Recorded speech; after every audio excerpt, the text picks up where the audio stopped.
Today's car word of the day is rear wheel drive. Welcome to Driving Approach. My name is Alexei and this is how my today's video begins.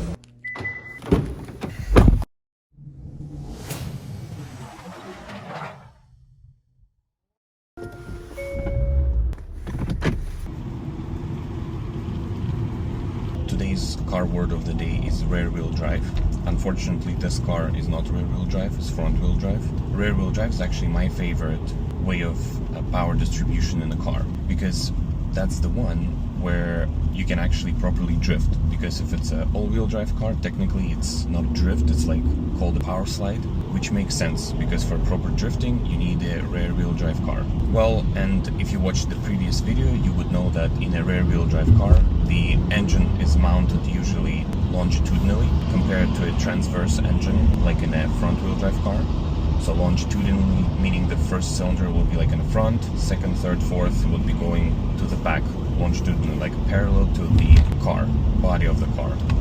And then either if it's a car with a manual transmission, you'll have a manual transmission. If it's an automatic transmission, you'll have an automatic transmission.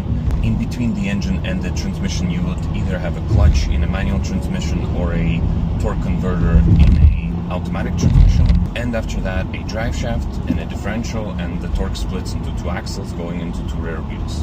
That's pretty much rear wheel drive. Some of the examples of rear wheel drive cars would be all the muscle cars, so like your Mustangs, Camaros, and Dodge Challenger and Charger are all rear wheel drive. And most of the like fun sport cars, Toyota Supra, BMWs, Mercedes, if they're not all-wheel drive, if they're not 4MATIC, they're rear wheel drive, most of them, except for lower trims like the B class, the A class, they're front wheel drive or all-wheel drive.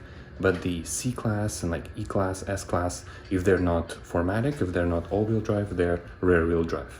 Also pickup trucks, if they're not 4x4, then they're rear wheel drive, because they need to tow. They usually have longitudinally placed engine like regular rear wheel drive cars have, and they have a large differential in the back to pull a lot of torque, usually on leaf springs.